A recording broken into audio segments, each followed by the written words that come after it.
Сәлем қыздар, каналыма қош келдіңіздер. Тіркеліп, лайк басып, комментарий қалдырып кетіңіздер. Бүгін біздер жаздық жеңіл салат дайындаймыз. Ол үшін огурцемізді осындай теркіден өткізіп аламыз. Жіңішке теркіден. Бұл терка корейский морковтың теркісі.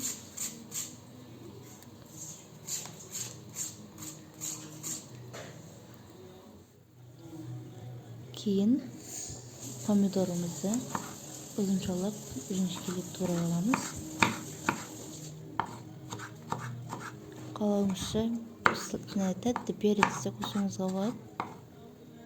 Егер үйдегілеріңіз перец жемейтін болса, мен сияқты перец қоспай жасай берулеріңізге болады.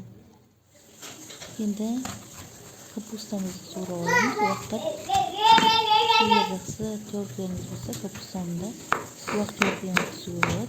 Менде теркі болмағандықтан қолмен турап жатырмын. Осы капустаның тең жартысын қосамыз.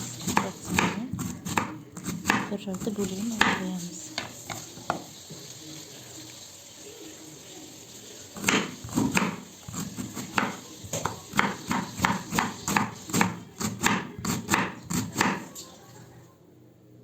Енді жуамыз, турап аламыз.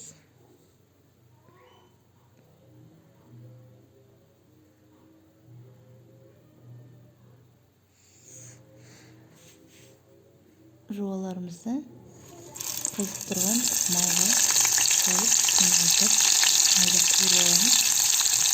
Ешкімсімай, тек столовый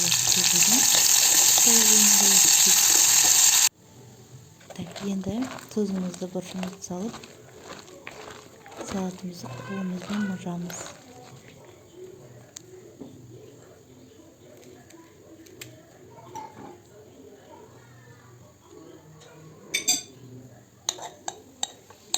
Жаңағы маймен қосылған, қайнатылған май қосылған жуамыз салып, салатымызды араластырамыз.